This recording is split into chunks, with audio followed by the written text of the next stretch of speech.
नमस्कार, मैं हूं न्यूटन मिश्रा और मेरे साथ हैं मेरे सहयोगी और मेरे सीनियर भी विक्रम उपाध्याय जी और साथ में हैं एम्स के प्रोफेसर डॉक्टर संजय राय जी। नमस्कार। आज हमारा ये पहला पॉडकास्ट का पहला एपिसोड है। हम चाहते हैं दर्शकों आप सब इसे भरपूर प्यार दें और कोई सुझाव भी हो तो उसे ज़रूर आप कमेंट बॉक्स में अपने सुझाव को कमेंट करके शेयर कर सकते हैं हमारे साथ। देश में एक बहुत बड़ी समस्या आने वाली है अगले 24 से 25 सालों और इसको इंडिकेट किया है द लेसेंट ने अपनी रिपोर्ट में। अब आप सोच रहे होंगे कि ये कैसी समस्या है। दोस्तों मैं एक बात बता दूं, अभी फिलहाल पिछले साल 26 दिसंबर 2023 को वीर बाल दिवस पे भारत मंडपम दिल्ली में माननीय प्रधानमंत्री जी ने देश को लेके एक बहुत बड़ी बात कही कि हमारा देश दिन प्रतिदिन युवा होते जा रहा है। आज भारत उस कालखंड से गुजर रहा है जो युगों युगों में एक बार आता है। आजादी के इस अमृत काल में भारत के स्वर्णिम भविष्य को लिखने वाले अनेक फैक्टर एक साथ जुड़ गए हैं। आज भारत दुनिया के उन देशों में से है जो देश सबसे ज्यादा युवा देश है। इतना युवा तो भारत अपनी आजादी की लड़ाई के समय भी नहीं था। लेकिन उसी के कुछ महीनों बाद, लगभग 3 महीनों बाद, द लेसेंट अपनी रिपोर्ट में कहता है कि भारत 2047 से बूढ़ा होने की ओर अग्रसर होते चला जाएगा। अब ये असल समस्या है क्या, इसी पे आज हम लोगों को चर्चा करना है और इसके लिए विक्रम जी, डॉक्टर साहब आपसे क्वेश्चन पूछेंगे। नमस्कार डॉक्टर साहब।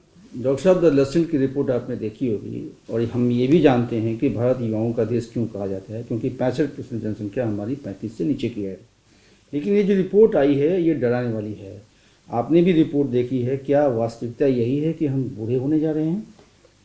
देखिए, ये अगर आप पूरी दुनिया का मैप देखें और डेमोग्राफी की बात, जिसमें जनसंख्या की जब हम बात करते हैं देखें, तो उसके 5 चक्र होते हैं। पहला होता है, और आज से 100 साल पहले ऑलमोस्ट सारी कंट्रीज जो है 100-150 साल पहले उसी चक्र में थे, जिसमें बर्थ भी ज़्यादा होता है, डेथ भी ज़्यादा होता है, लाइफ एक्सपेक्टेंसी कम हो जाता है। उस समय बर्थ रेट बहुत ज़्यादा रहता है, लोगों के 5, 6, 7, 8, 10 तक बच्चे होते थे, बट उनकी संख्या कम होती थी। ऐसा हुआ। उसमें क्या होता है, पॉपुलेशन स्थिर रहता है, क्योंकि न पॉपुलेशन बढ़ता है न घटता है। जब दूसरा चक्र आता है, सेकंड चक्र जो उसको हम बोलते हैं डेमोग्राफी का, उसमें क्या होता है, मृत्यु दर घट जाती है, ट्रीटमेंट बढ़िया मिलने लगता है और ये, बट बर्थ रेट वहीं रहती है, तो पॉपुलेशन उसमें तेज़ी से बढ़ना शुरू होता है। थर्ड में मृत्यु दर और घट जाती है, थोड़ा सा बर्थ रेट भी घटता है, लेकिन पॉपुलेशन जो है सबसे तेज़ी से उस चक्र में बढ़ती है। तो ये सारी ही कंट्रीज़ के साथ हुआ है। चाहे कुछ कंट्रीज़ में आज जो है बर्थ रेट कम हो गया है, उनका पॉपुलेशन डिक्लाइन शुरू हो गया है, लेकिन वो भी इसको फेस कर चुके हैं। जैसे आप स्वीडन और कनाडा की बात करें तो पॉपुलेशन कम हो रहा है। इनका स्थिर पॉपुलेशन है चाइना का, कुछ दिनों बाद वहाँ भी कम होना शुरू हो जाएगा। हिंदुस्तान जो है अभी जो है चौथे चक्र में है। चौथे चक्र का ये होता है कि बर्थ रेट भी कम हो गया, डेथ रेट भी कम हो गया, बट बर्थ रेट थोड़ा ज़्यादा था, अब कम हो गया। अभी जो है हमारा बर्थ रेट जो है जो रिप्लेसमेंट लेवल हम मानते हैं 2.1, उससे कम हो गया। 2.1 मीन्स जो हम तो हमारे दो की बात करते हाँ, हम तो हमारे दो की बात करते थे कि रिप्लेसमेंट लेवल हो जाए कि एक कपल में 2 लोग हैं तो 2 ही बच्चे पैदा होंगे, तो कुछ समय बाद जो है पॉपुलेशन स्थिर हो जाएगा, वो ना बढ़ेगा ना घटेगा। डॉक्टर साहब, ये नहीं लगता कि ये जो फर्टिलिटी रेट है, प्रजनन दर है, अगर ये घट रहा है और लगातार मैं 50 के दशक से देखते आऊँ, उस समय 6.5 का हाँ, 6.5 और राइट नाउ अभी जो है लेसेंट कह रहा है कि 2 से कम हो गया, 2 से 1.93 का रेट आ गया है।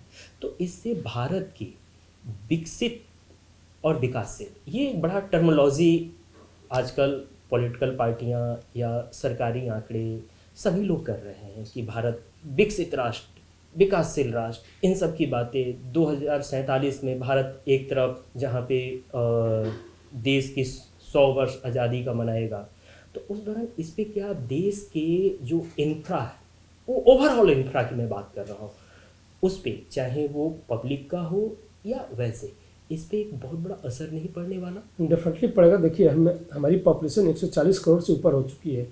लास्ट सेंसस तो हुआ था 2011 में, 2011 के बाद कोई सेंसस नहीं हुआ है, बट जो प्रोजेक्शन है ऑलमोस्ट वो सही रहता है। तो हम जो है 150 के आसपास पहुंचने वाले हैं इस समय जो प्रोजेक्शन है।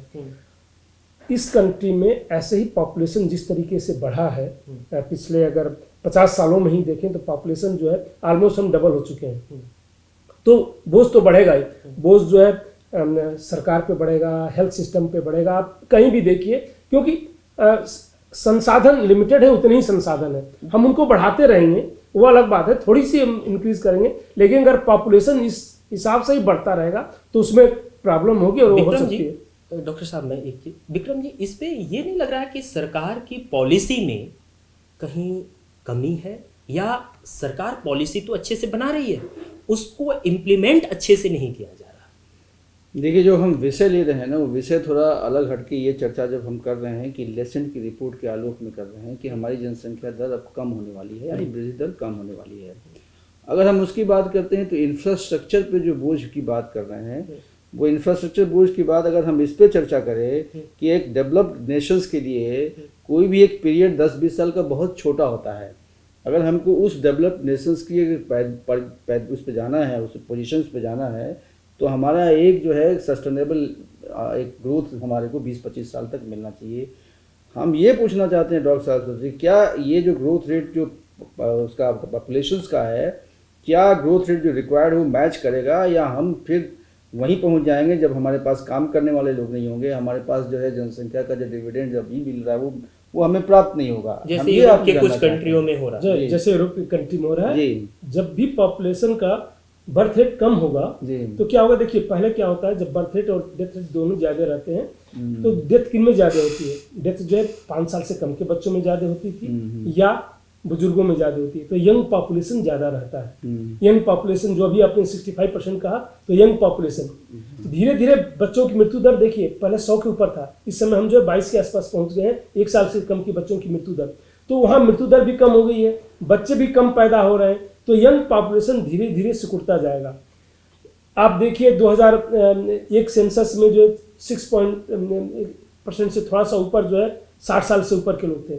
2011 जब सेंसस हुआ तो करीब 8% से थोड़ा ऊपर हो गया, 2% का इजाफा हुआ। अभी के सेंसस में जो है 10% का एस्टिमेशन है कि हो जाएगा। तो धीरे धीरे पॉपुलेशन बढ़ता जाएगा। जो जिस लैंसेट रिपोर्ट की आप बात कर रहे थे कि 2050 तक लगभग 20% पॉपुलेशन जो है वो हो जाएगा। तो पॉपुलेशन तो वही रहा, प्रोपोर्शन एक पॉपुलेशन का बढ़ रहा है तो दूसरा इसका मतलब कि कम हो रहा है, सेम पॉपुलेशन दूसरे ग्रुप में जा रहा है, तो ये तो होगा। तो ये हम नहीं कह सकते कि ये हमारी इम्प्लीमेंटेशन ठीक नहीं है। इम्प्लीमेंटेशन ठीक हुआ क्योंकि हमारी सारी पॉलिसी जो है पॉपुलेशन को कंट्रोल करने की थी कि हम बर्थ रेट को कम करें, और बर्थ रेट कम हुआ है, तो इसलिए जो है इम्प्लीमेंटेशन तो बेटर हुआ है। हम यही कहेंगे कि बेटर हुआ है, तभी हमने जो है 2 से भी कम अचीव किया। रिप्लेसमेंट लेवल हम 2.1 करते हैं। इसको क्या हम सरकार की उपलब्धि कहें, या आने वाले समय में ये सरकार के लिए सरदर्द बनने वाला है? देखिए, सबके पॉजिटिव निगेटिव पहलू होते हैं जी। अगर हम इसको नहीं रोकेंगे तो पॉपुलेशन बढ़ता रहेगा। अभी 140 से 280 हो गया तो शायद जो है लोगों को पैर रखने की जगह नहीं मिलेगी इस धरती पे। हिंदुस्तान की आबादी, आप किसी भी डेवलप कंट्री से, अमेरिका से ये करें, अमेरिका जो है जमीन के मामले में, और ये जो है उनकी 35 करोड़ पॉपुलेशन है, वह हमसे जो है 1/5 के आसपास पॉपुलेशन है।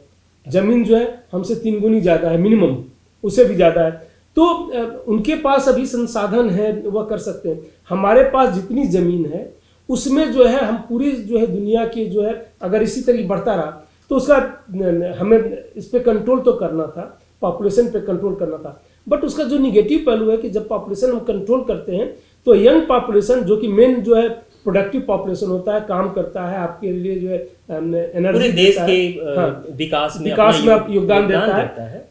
जब हम पॉपुलेशन को कम करते हैं तो वह धीरे धीरे वह पॉपुलेशन सिकुड़ता जाता है यंग, और वह जो है एल्डरली पॉपुलेशन जो है 60 साल के ऊपर के, जिनको हम डिपेंडेंट लोग कहते हैं कि जो किसी न किसी पे 80-90 साल का कोई है तो डिपेंडेंट ही रहेगा, बिल्कुल बिल्कुल। तो वह जो है बढ़ता जाता है। तो वह उसका निगेटिव पहलू है, क्योंकि जब ये बढ़ेगा पॉपुलेशन तो हेल्थ सिस्टम पे, क्योंकि सारी ज़्यादातर बीमारियां जो है 60 साल के बाद होती हैं।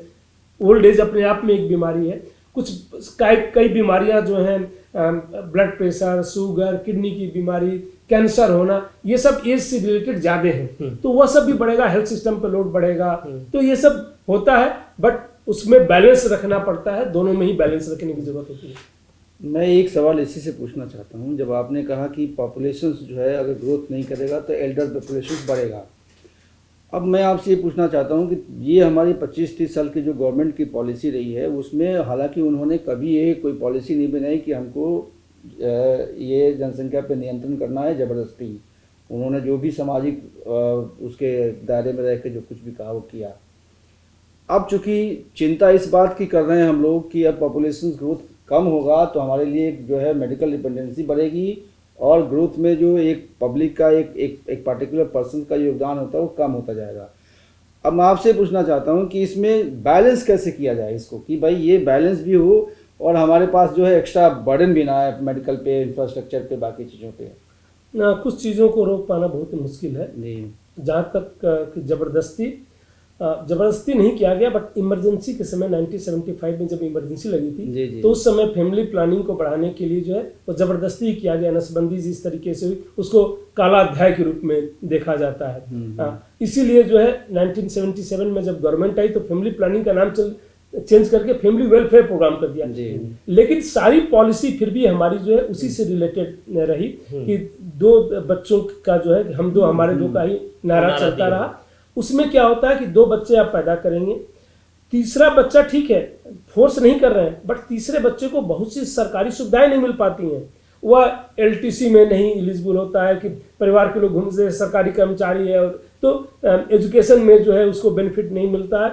तो एक तरीके से इनडायरेक्टली हम ये कहें तो हमारी पॉलिसी जो है उसको इम्पोज कर ही रही थी, और उसका नतीजा यह है क्योंकि हमारा उद्देश्य एक था पॉपुलेशन को कंट्रोल करना। जिस तरीके से पॉपुलेशन बढ़ रहा था, आपने जैसे बताया कि 1950 के आसपास 6 के ऊपर हमारी जो है बर्थ रेट 6.5 थी। हाँ, तो इस तरीके से अगर बढ़ता रहेगा तो उस दशक बाई दशक घटती गई, संभाल नहीं पाएंगे, भूखमरी होने लगेगी, क्योंकि इतने पॉपुलेशन के लिए आपके पास काम होगा। लेकिन डॉक्टर साहब मैं यहाँ पे एक चीज रोक के थोड़ा सा एक तरफ मैं आपका ध्यान आकर्षित करना चाहूँगा कि ठीक है सरकार ने ये पॉलिसी पे काम किया पॉपुलेशन कम करने, लेकिन एक कारण आपको लगता है कि क्या देश का जो युवा है जो आने वाले टाइम पे बूढ़ा होने वाला है, और हम सिर्फ वुमेन्स की फर्टिलिटी की बात नहीं कर रहे हैं, कम हुआ है, मेंस यानी कि पुरुषों की भी फर्टिलिटी रेट कम हुई है। और इसका क्या जो मुझे लगता है, जो मैंने स्टडी किया है, कि इसके 2-3 कारण हो सकते हैं क्या, कि पहला स्ट्रेस, दूसरा अनबैलेंस्ड लाइफ, और तीसरा कि आपके लाइफ का जो रूटीन है, यानी कि आपके फिट रहने का जो एक रूटीन होता था आप लोगों के टाइम में या आप लोगों से पहले हमारे 2 जनरेशन पीछे, वो आज के दौर में कामकाज और अपने फ्यूचर और अपने कैरियर को अचीव करने के एम्बिशंस या उसके गोल ने हमको इन सब सारी चीज़ों में जकड़ा दिया है। ऐसी समस्याएं हमारे देश के सामने मिला जुला है डेफिनेटली। फर्टिलिटी जो है, जब फर्टिलिटी की हम बात करते हैं तो मेल फीमेल दोनों को मिला के ही करते हैं। जो फर्टिलिटी रेट निकालते हैं वो कितने एवरेज बच्चे पैदा हो रहे हैं उसको हम फर्टिलिटी रेट बोलते हैं, कि हर कपल पे कितने बच्चे, जो 6 की हम बात कर रहे थे, दैट मीन्स एक कपल जो है 6 से ज़्यादा बच्चे पैदा कर रहा था। अभी हम 2 से 1.9 की बात कर रहे हैं, मतलब 2 से कम जो है एक कपल पैदा कर रहा है। ये जो हमारी आपने कहा लाइफ स्टाइल, स्ट्रेस, ये सब का रोल हमेशा होता है फर्टिलिटी में, ठीक है। देर से शादी करना, इन सबों का रोल होता है। तो पॉलिसी हमारी पॉपुलेशन घटाने की थी, 2 चाइल्ड नॉर्म की थी, प्लस साथ में जो है तो इसीलिए कंट्रासेप्टिव। मैं ये बात इसलिए यहाँ पे एक रोक के बीच में मैं ऐड करने, मैं ये बात इसलिए इंक्लूड किया और ये डिस्कोर्स में इसलिए लाना चाहा अपने, क्योंकि भारत में महिलाओं की फर्टिलिटी रेट, खासकर उनका बांझपन, अभी 3 से 4 हफ्ते पहले मार्च में ही टाइम्स ऑफ इंडिया ने एक रिपोर्ट जारी किया था। और आप देखिए, बरेली की घटना हो या बेंगलुरु की एक घटना हो, बरेली में तो ऐसा हुआ था, आई थिंक मैं सही हूँ तो उन लेडी का नाम है शारदा देवी। उनको इसलिए उसके हस्बैंड ने लाठी से, डंडों से मार मार के मतलब मृत्यु के उस कगार पे पहुंचा दिया, क्योंकि वो बच्चा पैदा नहीं कर पा रही थी। तो ये सारे भी कारण है क्या?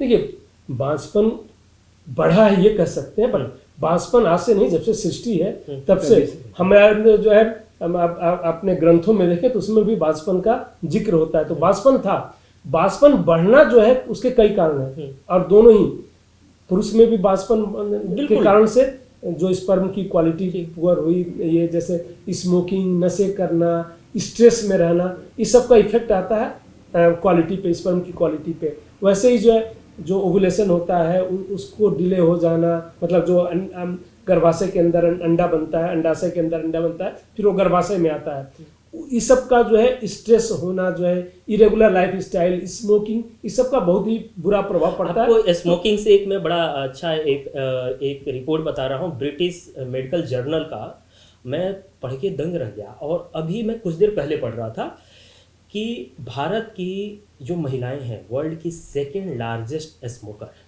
After USA. तो क्या ये स्मोकिंग वाला भी एक पार्ट है जो बांझपन या फर्टिलिटी, ये पुरुषों में भी तो हो सकता है, क्योंकि वो भी तो स्मोक करते हैं। जो रिसर्च हुए हैं उसमें दोनों में ही उसका प्रभाव पड़ता है और पड़ता है। वह जो है, जैसे स्ट्रेस का प्रभाव पड़ता है वैसे ही स्मोकिंग का भी, और काफ़ी रिसर्च पेपर इस पे पब्लिश हो चुके हैं, पड़ता है। जहाँ तक हिंदुस्तान में स्मोकिंग महिलाओं की बात है तो है, लेकिन वह इतना ज़्यादा नहीं है, नंबर ज़्यादा हो जाते हैं, क्योंकि हमारा पॉपुलेशन दुनिया का नंबर 1 पॉपुलेशन हम बन चुके हैं। 2023 में हमने चाइना को क्रॉस कर दिया, इस समय चाइना नंबर 2 पहुंच गया, हम नंबर 1 हो गए। तो नंबर ये है, परसेंटेज की अगर हम बात करें तो कम है। यूएस में उसके बावजूद परसेंटेज इतना ज़्यादा है कि हमसे जो है 1/4 पॉपुलेशन, 1/5 पॉपुलेशन होने के बावजूद भी जो है उनमें जो है नंबर जो है भी ज़्यादा है। सो इसलिए उनका परसेंटेज बहुत ही ज़्यादा है। डॉक्टर साहब, मैं मूल विषय पे आता हूँ। मेरा अपना ये मानना ये है कि जो एक लाइफ स्टाइल अभी हम लोगों ने लिया है, खास करके इकोनॉमिक लिबरलाइजेशन के बाद, कि महिलाओं को इंडिपेंडेंट बनाना, नौकरी करना उनकी प्राथमिकता हो गई, घर परिवार संभालना नहीं था गई। लेकिन मैं यहाँ ऐसे जानना चाहता हूँ कि मेडिकल प्रोफेशन के नाते आप बताइए मेरे को कि किस उम्र में शादी करने के बाद फर्टिलिटी रेट ठीक रहती है और किस उम्र के बाद जो है फर्टिलिटी रेट कम हो गई, ताकि महिलाओं को ये लगे कि अगर उनका कैरियर बन रहा है तो उनका परिवार भी बने। देखिए, ये बिल्कुल अच्छा सवाल है। उसी साइंटिफिक बेसिस के जो है हमारे यहाँ जो है शादी की जो उम्र निर्धारित की गई थी 18 की उम्र में जो है एक महिला जो है, अगर वह स्वस्थ है तो, कोई बीमारी नहीं है, बहुत ज़्यादा एनीमिक नहीं है, तो वह स्वस्थ है, तो गर्भ धारण करने के लिए 18 से लेके जो है 30 से पहले सबसे अच्छी उम्र होती है। 30 के बाद यूजुअली जो है पहली बार गर्भ धारण ठीक नहीं होता है। 35 के बाद जब कोई गर्भ धारण करता है तो उसमें कुछ भ्रूण में विकृतियाँ आने के चांसेस होते हैं, कुछ डाउन सिंड्रोम होता है, कई तरीके के जेनेटिक प्रॉब्लम होने की भी संभावना रहती है। तो जो बेस्ट उम्र होती है गर्भ धारण करने के लिए वह 18 से लेकर 30 साल के बीच में मानी जाती है। और 35 साल के बाद जो है गर्भ धारण करने की ऑल्दो रिप्रोडक्टिव एज तो 49 तक रहता है, और जब तक जो है मासिक धर्म आता रहता है तब तक वह रहता है कि हो सकता है गर्भाधारण, बट उसमें जो है चांसेस रहते हैं कि भ्रूण में जो है कुछ जेनेटिक प्रॉब्लम हो जाए। मैं इसी में एक सवाल पूछना चाहता हूँ कि ऑटिज्म की संख्या बहुत सारी इस समय देखी गई, क्या वो भी एक रीजन है जो लेट उम्र में बच्चा पैदा करना है? वही ऑटिज्म भी जो है जेनेटिक प्रॉब्लम है, ठीक है। और इस वह जो है जो भी 35 साल के बाद जो है बच्चे पैदा होते हैं उनमें डाउन सिंड्रोम में ऑटिज्म होने की संभावना ज़्यादा रहती है। ऑटिज्म का अभी बहुत ज़्यादा हमारे पास है, ग्रेजुअली इंक्रीज कर रहा है, बट एग्जैक्ट कारण जो है अगर कहा जाए कि क्या है वह नहीं है। तो जो भी एविडेंस है उस बेसिस पे हम कहते हैं उसमें ज़्यादा पाया जाता है कि 35 साल से ऊपर में ज़्यादा पाया जाता है, तो एज एक फैक्टर है उसका, बट एग्जैक्ट कारण बताना शायद अभी संभव नहीं है, साइंस के पास उसका जवाब नहीं है। एक मैं थोड़ा हट के सवाल पूछता हूँ, विषय यही है भारत में जो कानून बनाने वाले लोग हैं, जब बात करते हैं कि जनसंख्या का नियंत्रण होना चाहिए, तो एक खास वर्ग को वो एक इंगित भी करते हैं कि वहाँ तो जनसंख्या का नियंत्रण नहीं हो रहा है और बाकी जगह हो रहा है। As a doctor, as a medical profession, आप क्या सजेस्ट करते हैं कि जनसंख्या का एक संतुलन भी हो, और जो इस समय जो हमारा जो है, अब मैं इसको रिलीजन के तौर पे ही लेता हूँ, कि वहाँ भी जो एक बैलेंस क्रिएट हो, इसमें क्या सजेशन? आज मेडिकल के नाते तो ये संभव नहीं है, बट पॉलिसी के नाते क्या कुछ संभव है क्या? दोनों ही हाँ। देखिए, एजुकेशन एक बहुत बड़ा फैक्टर होता है। जी। जहाँ जहाँ एजुकेशन बढ़ता है, इसी देश में अगर देख लीजिए, जहाँ जहाँ जिस प्रदेश में एजुकेशन अच्छा है, मैं केरला का एग्जांपल दे सकता हूँ, जहाँ पे 98% लोग शिक्षित हैं, जी। सबसे ज़्यादा शिक्षित लोग हैं। वहाँ बर्थ रेट जो है 2 से कम जो है आज से बहुत से पहले आ चुका था।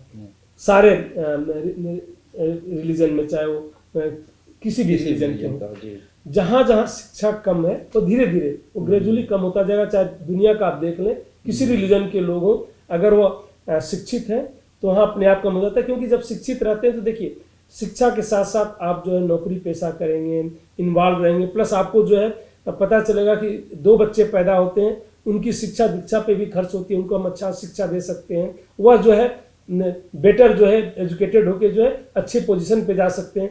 10 बच्चे पैदा होंगे तो वह नहीं जाएंगे, उतनी जो है क्षमता नहीं है तो आप नहीं कर पाएंगे। प्लस समय भी नहीं होता माता पिता के पास, जब शिक्षित होते हैं दोनों ही बाहर काम कर रहे होते हैं। तो कई पहलू, सामाजिक पहलू भी है, मेडिकल पहलू भी है। धीरे धीरे जो है, क्योंकि जितने ज़्यादा बच्चे पैदा होते हैं, माँ एनीमिक रहती है तो कमज़ोर होती जाती है, उसको कई बीमारियां होती जाती हैं, उनमें जो है मृत्यु दर उन माताओं में ज़्यादा है। तो ये सब हमारा होता रहता है, तो ये एक बैलेंस्ड अप्रोच रहता है। हाँ, एजुकेशन इंक्रीज होगा तो वह कम हुआ है। जहाँ जहाँ देखिए, जहाँ जहाँ जिस प्रदेश में एजुकेशन लेवल कम है, अभी भी हमारा जो है यूपी में एजुकेशन लेवल कम है, बिहार में कम है, मध्य प्रदेश में कम है, इनका जो है 2 के ऊपर है बर्थ रेट। जिन जिन प्रदेश और ओवरऑल हिंदुस्तान का 2 से नीचे आ गया, बट इनका जो है ऑलमोस्ट 3 के आसपास है, तो अभी भी ज़्यादा है। क्योंकि और डायरेक्ट एजुकेशन से लिंक है पूरी दुनिया में जो। बस एक छोटा सा सवाल और इसी पे करता हूँ कि प्राइवेट मेंबर बिल के तहत एक प्रपोजल जो है अभी जो है आगे बढ़ाया गया है, जिसमें कहा गया है कि 2 बच्चों की एक लिमिट जो है वो डालना चाहिए। अब जबकि आप ये बता रहे हैं कि परोक्ष रूप से सरकार ने ऐसी व्यवस्था कर रखी है कि 2 से ऊपर बच्चे जो है अगर सरकारी नौकरी में, तो उनको बहुत सारी सुविधाएं नहीं मिलती हैं। क्या जनसंख्या संतुलन के लिए 2 बच्चों का कानून लाया जाना चाहिए देश में? अब शायद उसकी जरूरत नहीं पड़ेगी, बट जिस ढर्रे पे हम चल चुके हैं, जहाँ पे अब उससे वापस नहीं आएगा। पूरी दुनिया का अगर आप इतिहास देखें तो एक बार जब पॉपुलेशन में डिक्लाइन शुरू होता है, तो अभी हमारी यंग पॉपुलेशन ज्यादा है, अभी हमारा पॉपुलेशन डिक्लाइन नहीं होगा। डिक्लाइन तो हमारा 1950 से होना चाहिए। हाँ, बर्थ कम होंगे, रिप्लेसमेंट लेकर, लेकिन चूंकि यंग पॉपुलेशन ज्यादा है, उनकी मैरिज होगी, धीरे धीरे यंग पॉपुलेशन जब सिकुड़ता जाएगा और 2 से कम बच्चे पैदा हो रहे हैं, तब डिक्लाइन शुरू होगा। तो अभी देखें तो अगले जो है 20-30 साल तक हमारी पॉपुलेशन बढ़ती ही जाएगी, भले ही जो है हमारा जो है बर्थ रेट जो है 2 से कम हो, रिप्लेसमेंट लेवल, क्योंकि वह बैलेंस तब होगा 2 के आसपास जब हम वह अचीव कर लेंगे कि यंग पॉपुलेशन वर्सेस बच्चे और इनमें जो हमारा एल्डरली पॉपुलेशन है उसमें सामंजस्य स्थापित हो जाएगा। तो अभी तो हमारा इंक्रीज करता रहेगा। उसका तो शायद आपने बिल्कुल सही कहा, शायद ये समय आ गया है कि हम ये सोचें कि जो बाकी यूरोप के देशेस का हुआ है, जिस तरीके से जो है पॉपुलेशन डिक्लाइन हो रहा है, आज वो इंसेंटिव दे रहे हैं। जैसे हम इंसेंटिव दे रहे थे, नसबंदी करा लो, उसके लिए पैसे दे रहे थे, और ये आज जो है वह देश जो है कि 2 से ज़्यादा बच्चे आप पैदा करें, 1 से ज़्यादा बच्चा पैदा करें तो ये इंसेंटिव है, 2 से ज़्यादा पैदा करें तो ये इंसेंटिव है, क्योंकि उनकी पॉपुलेशन डिक्लाइन समस्या हो गई है। एडल्टी पॉपुलेशन बढ़ता जा रहा है, ये पॉपुलेशन कम हो गया है। कोविड में देखा आपने कि जिन जिन कंट्री में एल्डरली पॉपुलेशन ज़्यादा था, तो क्योंकि कोविड जो है एल्डरली को ज़्यादा प्रॉब्लम दे रहा था, वहाँ मृत्यु दर 3% से ऊपर पहुँच गई थी। हमारी कंट्री में 1.5% से भी कम। डॉक्टर साहब, आपने कोविड की बात की और उसी से रिलेटेड मैं एक सवाल मेरे माइंड में आया कि क्या कोविड-19 के बाद हमारे देश के प्रजनन क्षमता पे कोई उसका वैक्सीनेशन का कोई इफेक्ट आया है? ये कहना मुश्किल है। ऐसा कोई डेटा नहीं है और हम तब तक बातें नहीं कर सकते जब तक साइंटिफिक या वो प्रभावित किया हो या वो जब तक ये ना हो तब तक हम ये नहीं कर सकते हैं। तो ये जो कहना जो है मुश्किल है। लेकिन मैं एक और चीज़ इस पे पूछना चाहूँगा कि हम लोगों ने कई तरह की बातें की, कई सारे अलग अलग टॉपिक पे इतने ही छोटे टाइम्स पे, लेकिन एक चीज़ मैं जानना चाहूँगा कि आपके पॉइंट ऑफ व्यू से देश के युवाओं, खासकर मेल फीमेल, मतलब जो हमारे जो एल्डर एज है उनको नहीं, खासकर यंग जनरेशन को, उनको आप क्या सलाह देना चाहेंगे फिट रहने के लिए और आने वाले टाइम में? क्योंकि अभी 25 साल का समय है, हम 25 साल में बहुत कुछ सुधार कर सकते हैं अगर ठान लें। और भारत वो भूमि है जो अगर एक बार ठान लेती है तो उसको पूरा करके छोड़ती है।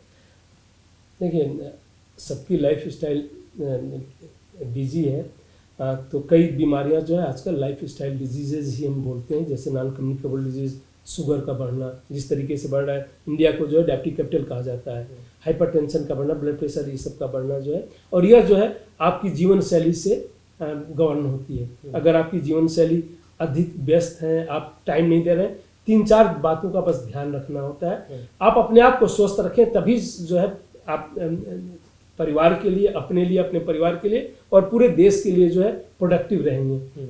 उसमें जो है पहला जो है खान पान अच्छा रखना चाहिए। खान पान अच्छा मतलब बैलेंस डाइट की बात हम जब करते हैं तो बैलेंस डाइट रखना चाहिए। बैलेंस डाइट में अगर जो इंडियन हमारा कल्चर है, सब कुछ ठीक ठाक है, फल और हरी सब्जियों की प्रचुर मात्रा में सेवन करें। फल का सेवन नहीं करते हैं तो इसलिए, प्लस मिलेट्स जो होते हैं उनमें रफेज होते हैं जो हमारे, उनका जो है अगर हम सेवन करें तो वह हो सकता है। तो एक तो हमारा हो गया अच्छा खान पान रखना, दूसरा जो है थोड़ा व्यायाम करना, सेकेंड एक्सरसाइज करना जो फिजिकली अपने को एक्टिव रखने के लिए बहुत जरूरी है। स्वस्थ रखने के लिए आप खान पान और फिजिकली एक्टिव नहीं है, सेडेंटरी लाइफस्टाइल है, तो आपको मोटापा करता है। मोटापा जो है कई बीमारियों को लाता है। आपका जो है ब्लड प्रेशर उससे रिलेटेड है, शुगर उससे रिलेटेड है, तो कई बीमारियां उससे आती हैं। तो स्वस्थ रखने के लिए जो है व्यायाम जरूरी है। हम आजकल जो है इतने सुविधा भोगी हो गए हैं, एसी में रहते हैं, निकलते हैं, गाड़ी में बैठते हैं, चले जाते हैं, ऑफिस में जाते हैं, दिन भर बैठे रहते हैं, फिर आते हैं। तो व्यायाम के लिए समय निकालना जो है। तीसरा जो है अच्छी नींद आना। नींद जो है यही तो सबसे बड़ी समस्या है हाँ देश में। तो नींद के लिए 6 से 8 घंटे के बीच में जो है नींद लेनी चाहिए।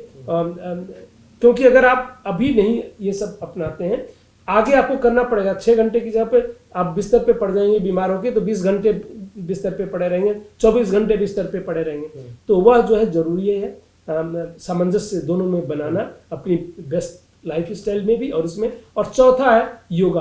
पहले शायद योगा के हमारे पास जो है इतने एविडेंस नहीं थे, अब इतने एविडेंस आ चुके हैं, इतने साक्ष्य हो चुके हैं, रिसर्च बहुत हुआ है। इवन एम्स ने भी काफ़ी ज़्यादा रिसर्च योगा पे किया है कि एक नियमित योगा का अगर आप करते हैं, एक्सरसाइज योगा करते हैं अपनी जीवन शैली में, तो काफ़ी बीमारियों पे कंट्रोल किया जा सकता है। इवन कुछ बीमारियों को रिवर्स भी किया जा सकता है, जिसमें शुगर का और ब्लड प्रेशर की जो है रिवर्सल, हमारे एलोपैथी में कभी नहीं हमें पढ़ाया गया कि रिवर्सल भी होता है, बट रिवर्सल भी किया जा सकता है, योगा ने प्रूफ किया हुआ है। मैं इसी बात पे थोड़ी सी मेरी मुस्कुराहट आ गई क्योंकि आप एलोपैथी हैं और बात आयुर्वेद की, क्योंकि योगा से शुगर को रिवर्स किया जा सकता है, ये बहुत बड़ी बात है जिसको हम जितनी भी जनता है वो अपने बिजी लाइफ शेड्यूल या तरह तरह की ऐसे उल जुलूल की रिपोर्टें या तरह तरह की बातों को पढ़ के सुन के हम समझते नहीं हैं। हम अपने उस पुरातन पद्धति को भी अगर थोड़ा बहुत अपने लाइफ स्टाइल में शामिल कर ले तो हमारे जीवन के लिए बहुत मतलब वो रामबाण का कार्य करेगा। क्या आप इससे सहमत हैं? मैं बस इसमें एक और जोड़ देता हूँ। उपाध्याय जी, आप सहमत हैं? बिल्कुल। मैं एक आखिरी सवाल पूछूंगा अपनी तरफ से। इसमें मैं अगर जोड़ दूँ, अगर आप कहें तो, कि मॉडर्न मेडिसिन जो है, हम कहते हैं एविडेंस बेस्ड मेडिसिन है, जो साक्ष्य होते हैं उस पर निर्णय लिया जाता है जी। तो मॉडर्न मेडिसिन में अगर साक्ष्य आया है कि योगा है, तो इसीलिए इंटीग्रेट किया गया। हमारी अभी की सरकार जो है योगा को इंटीग्रेट कर चुकी है, इवन मेडिकल करिकुलम में भी। तो यह एक बहुत बड़ी उपलब्धि है, क्योंकि ओवरऑल मेडिसिन का क्या है कि पॉपुलेशन हमारा स्वस्थ रहे, और अगर योगा का उसमें इतना बड़ा योगदान है बिना किसी दवा का, तो डेफिनेटली उसको करना चाहिए। मैं आपको इसी बात पे बता दूं, मैं अपना पर्सनल एक्सपीरियंस बता रहा हूं कि मेरी एज लगभग बताना तो नहीं चाहिए, लेकिन फिर भी मैं उसको रिवील कर दे रहा हूँ कि 36 के अराउंड है, और इसी एज में मेरे सारे बाल दाढ़ी सफ़ेद हो गए हैं, ये थायराइड की वजह से। और मैं जब थायराइड का वो थायरॉक्सिन टैबलेट होता है लेना चालू किया 1 महीने तक, तो एक डॉक्टर साहब ने कहा कि ये तो लाइफ टाइम लेना पड़ेगा। मैंने बोला कि इसका उपाय लाइफ स्टाइल दुरुस्त कर लीजिए। तो मैंने फिर पूरा एकदम उसको काउंट किया, और काउंट करके योगा करना चालू किया, अपने खान पान को दुरुस्त किया। और डॉक्टर साहब मैं आपको बता रहा हूँ कि मैं पिछले 3 साल से थायराइड का कोई दवा नहीं लिया हूँ, और मैं उस चीज़ को बहुत कंट्रोल कर चुका हूँ, बहुत कंट्रोल कर चुका हूँ। तो ये मैं एक पर्सनल एग्जाम्पल हूँ कि योगा और मॉडर्न मेडिसिन का बैलेंस अगर हम लेके अपने लाइफ में चलें तो हम बहुत कुछ चीज़ हासिल कर सकते हैं और उसको सही कर सकते हैं। और अगला सवाल विक्रम जी। मैं इसी सवाल पे आता हूँ जो हमारा मूल विषय है। एक हम देखते हैं भारत में जो नई पीढ़ी जो है, जो कैरियर ओरिएंटेड है, वो एक बर्थ को लेके, बच्चे को जन्म को देके बर्डन समझती है। इसका एक एग्जांपल दे के मैं आपसे एक उनके लिए सजेशन मांगूंगा। चाइना में अभी मैंने पहले एक खबर पढ़ी थी कि जो बूढ़े गार्जियंस हैं वो अपने बच्चों को नौकरी पर रख रहे हैं, उनको अपनी देख देख के लिए। जो हमारी युवा पीढ़ी है जो कहती है कि बच्चा पैदा करना बर्डन है, उनके लिए अब क्या सजेशन देंगे ताकि एक बैलेंस लाए, जब उनका भी जीवन जब उस स्थिति में आए, जब युवा से बूढ़े की स्थिति में आ जाए, तो उनके सामने कोई इस तरह की समस्या ना हो। देखिए, हिंदुस्तान हमेशा से धर्म प्रधान देश रहा है। इसमें जो है माता पिता को जो है भगवान का दर्जा है, भगवान से भी ऊपर दर्जा दिया गया है।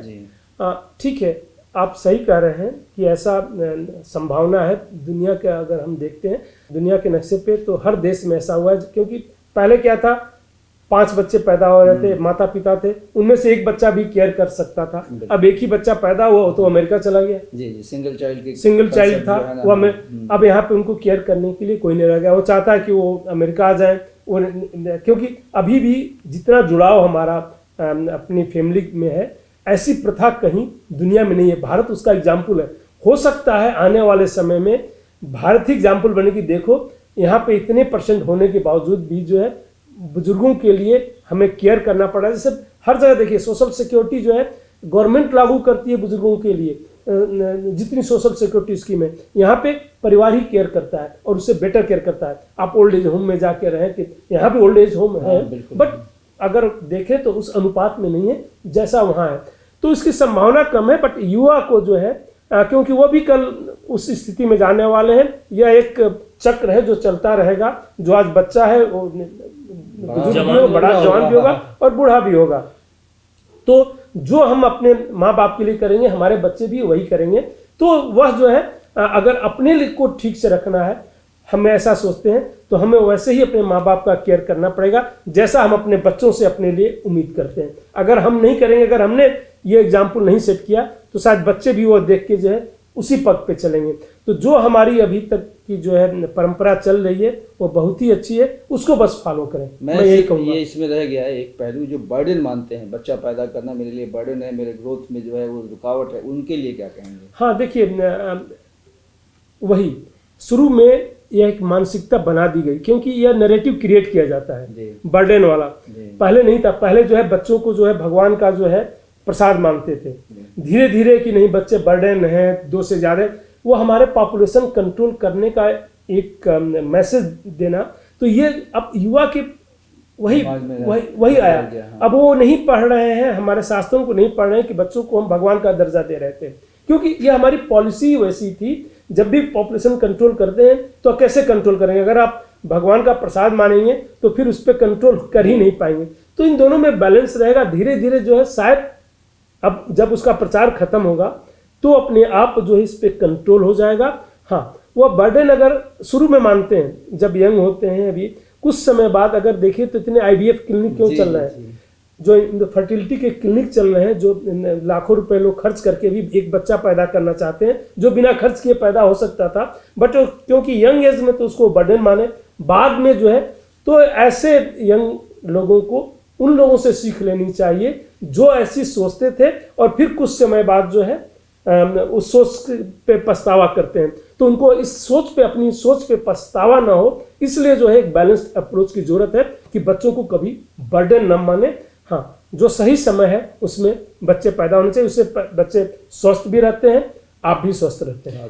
मैं इसी से बच्चों को बर्डन मानना और आईवीएफ वाली आपने जो बात कही, इसी से रिलेटेड क्या ये इस तरफ भी इंगित नहीं करता है कि जो हमारा यूथ है, मैं भी एक यूथ हूँ, कि अपने कैरियर को लेके इतना ज़्यादा कॉन्शियस है, इतना ज़्यादा उसको लेके वो मतलब एक कि नहीं मुझे ये चीज़ अचीव करना है, पहले कर लूँगा तब शादी करूँगा, फिर क्या कहते हैं कि बच्चा पैदा करूँगा।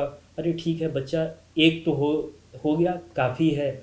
यानी कि पेशेवर जो मेल और फीमेल है, ये दोनों अपनी क्या इसमें मुझे जो लगता है कि कहीं एक शिक्षा भी, एजुकेशन भी, ये कहना शायद बहुत उचित नहीं है, लेकिन कहीं कहीं ये प्रजनन वाली और आईवीएफ की तरफ खींच के ले जाना, क्या ये शिक्षा भी बहुत बड़ा एक फैक्टर है? शिक्षा को नहीं, गलत शिक्षा को फैक्टर माना जा सकता है, क्योंकि वही पॉपुलेशन कंट्रोल करने के लिए शायद हमने ऐसे मैसेजेस बनाए कि जो उनके दिमाग पे अंकित हो गया कि कैरियर ही सब कुछ है। आज जिस तरीके से बाजारू ये हावी रहता है पॉलिसीज जो है, उसमें कैरियर ओरिएंटेशन कहते हैं, शायद जो है समय आएगा तो हमें उसको चेंज करने की भी जरूरत पड़ेगी। शायद इसके लिए भी एक शिक्षा देने की जरूरत पड़ सकती है। मार्केट यानी बाजारवाद का बहुत बड़ा फैक्टर है। जी हाँ, मैं इसे मान सकता हूँ, बिल्कुल मान सकते हैं, क्योंकि पैसा ही सब कुछ है, यह हमने बना लिया। जो कैरियर ओरिएंटेशन की बात करते हैं कि कितना जल्दी जो है हम पैसा कमा पाए, शायद इस समय आ जाएगा और हमें पूरी उम्मीद है कि इस गवर्नमेंट के रहते कि उसमें भी हम चेंज करने का सोचेंगे कि किस तरीके की शिक्षा देनी चाहिए। सिर्फ कुछ पढ़ लिख लेना ही जो है शिक्षा नहीं होता है। शिक्षा रियली जो है अगर ग्रहण करने की हम बात करते हैं तो उसमें आपके चरित्र निर्माण से लेके तभी आप राष्ट्र का भी निर्माण कर पाते हैं, वह भी सम्मिलित होना चाहिए। मैं इसीलिए शिक्षा की बात की, क्योंकि वो बैड इंफॉर्मेशन या इनकरेक्ट इंफॉर्मेशन नहीं था, क्योंकि शिक्षा, क्योंकि हमें हमारे टाइम पे भी, आपके टाइम पे भी, खासकर 80 से लेके जो 2010 तक का एक टाइम पीरियड रहा है, उस समय इतना ज़्यादा हमें उल जलूल की शिक्षा के नाम पे, एजुकेशन के नाम पे नॉलेज दिया गया है, स्कूलों में पढ़ाया गया है, जिसका खामियाजा हम अब भुगत रहे हैं और आने वाली हमारी पीढ़ियां भी शायद उसे भुगतेंगी, ऐसा मेरा मानना है। क्या विक्रम जी? बढ़िया। एक सवाल डॉक्टर के नाते पूछ रहा हूँ, आजकल जो फूड हैबिट्स है जिसमें लोग बर्गर के साथ जो है कोल्ड ड्रिंक लेके पीने का, उसको मन को लाते एक टशन है मेरा और ये मेरा ये स्टाइल है, क्या फूड हैबिट्स भी जो रिप्रोडक्शन सिस्टम है उसको कहीं अफेक्ट करता है? फूड हैबिट्स करता है, बट इस टाइप के फूड हैबिट से मेनली क्या होता है, वह डायरेक्ट नहीं इनडायरेक्ट इफेक्ट होता है। ये जो फास्ट फूड की आप जिसकी बात कर रहे हैं, इससे क्या होता है, आपको जो है विटामिन या जो मैंने जो बैलेंस डाइट की बात की, वह बैलेंस डाइट इसमें नहीं होता। ये जो है आपका अननेसेसरी फैट एक्युमुलेशन आपके शरीर में होता है, मतलब मोटापा बढ़ेगा, ब्लड प्रेशर होने के चांसेस बढ़ेंगे, शुगर होने के चांसेस बढ़ेंगे, पेट की बीमारियां होंगी उससे जो है, क्योंकि रफेज इसमें नहीं होता है, फाइबर्स नहीं होते। जितने जो आँख के कैंसर जो है, अगर आप देखें जहाँ जहाँ फास्ट फूड का ज़्यादा है, आँख के कैंसर वहाँ पे उतने ही प्रोपोर्शन में ज़्यादा होते हैं। तो ये जब भी ये सब बढ़ेगा तो ये सब होगा। इनडायरेक्ट देखें तो प्रजनन पे इसका असर पड़ेगा, बट डायरेक्ट प्रजनन पे असर नहीं है। इनडायरेक्ट डेफिनेटली जो है, जब आप बीमार रहेंगे तो प्रजनन क्षमता आपकी कम हो जाएगी। तो ये थे डॉक्टर साहब जो इन्होंने फर्टिलिटी और समाज में जो सिस्टम चल रहा है वो उसके जो है स्वास्थ्य के पहलू और इसके आर्थिक और सामाजिक पक्ष, सभी मुद्दों पे हमने बहुत ही विस्तार से बातचीत की। डॉक्टर साहब से इस तरह की तमाम बातें आगे भी जारी रहेंगी। किसी नए विषय के साथ हम फिर मिलेंगे, तब तक के लिए हमें आज्ञा दें और हमारे YouTube चैनल को सब्सक्राइब जरूर करें और बेल नोटिफिकेशन जरूर दबाएं, ताकि आपको हमारे आने वाले एपिसोड के जो भी पॉडकास्ट हो वो आप तक तुरंत और अच्छे तरीके से पहुंचते रहे। नमस्कार। नमस्कार।